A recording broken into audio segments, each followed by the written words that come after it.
I was scrolling Reddit the other day and I found this absolute golden nugget. Some poor bloke got himself in serious trouble with his wife because he carbonized one of our own pans. The thread is hilarious, but you can feel the stress coming off this poor guy. People told him to buy a new one before she noticed, and one even told him to make sure his life insurance was paid up. I never found how it ended, so I thought, let's make a video that might save a few marriages.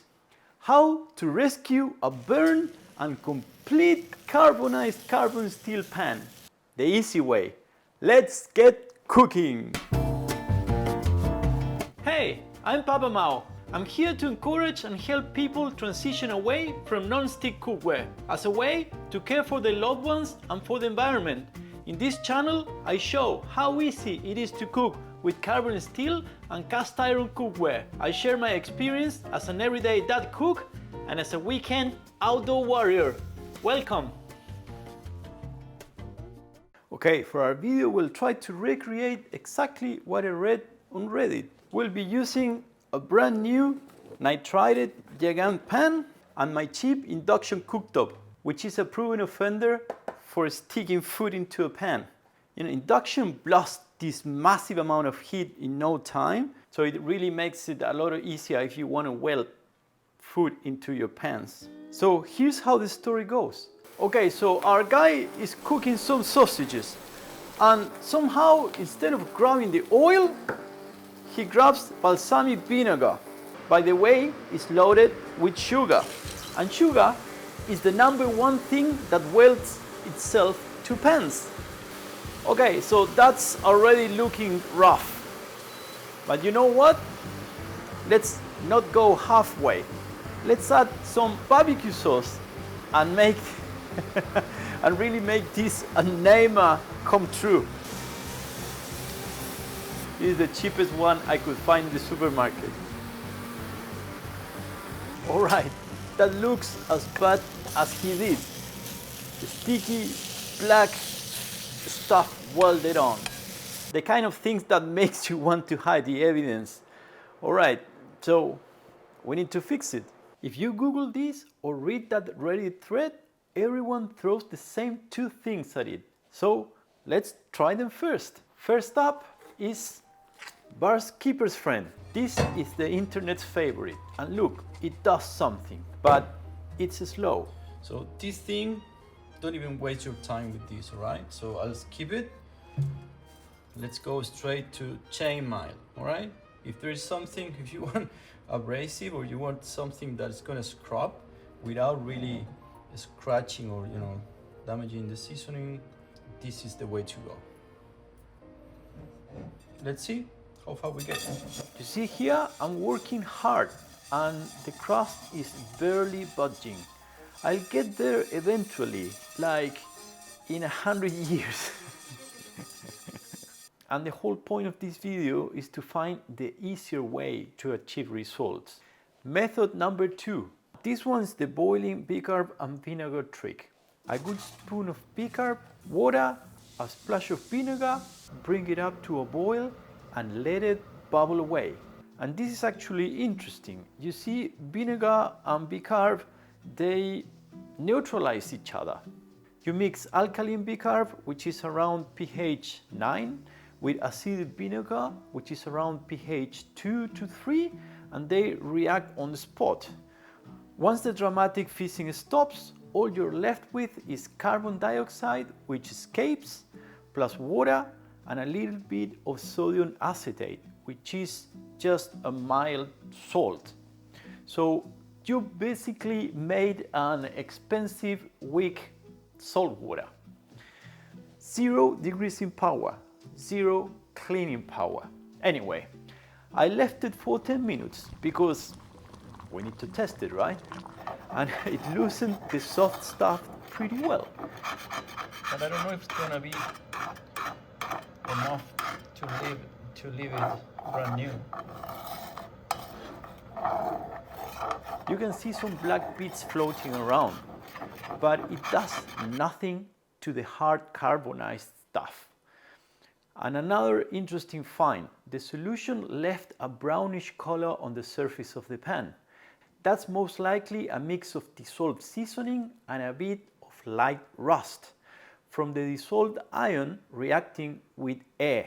You see, the acidic solution at temperature will remove some iron particles, and then they will react with the oxygen and create this brownish film.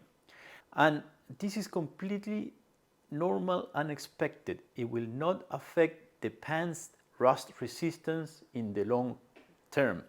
We need to remember this is a nitrided pan. If your pan is just raw carbon steel, it will probably rust a little bit more. You need to clean it properly, but it's not a big deal. You are not damaging the pan doing this, okay? Nitriding is a deep chemical change to the iron itself. It's not a surface coating.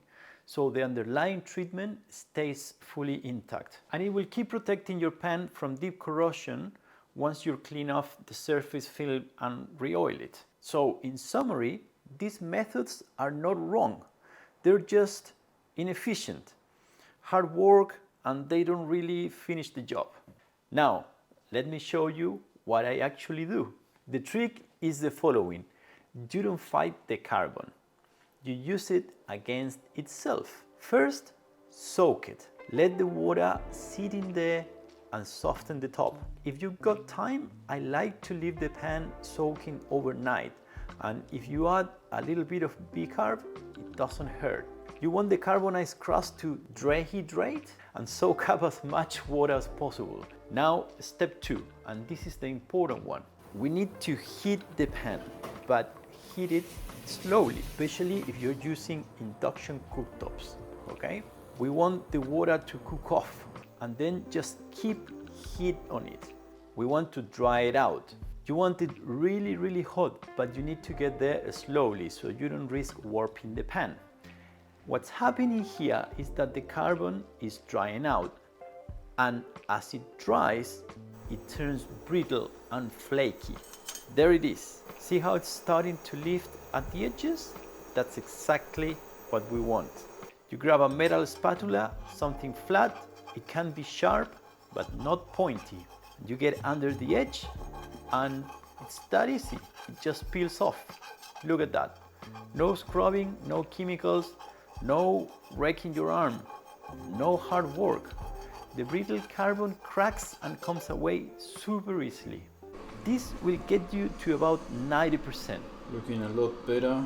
That's the only area that we need to finish. The rest is completely smooth. A little bit stained, but that's all going to be even out once we start cooking. If it feels completely smooth to touch, you are good to go. If it doesn't, just run the process one more time.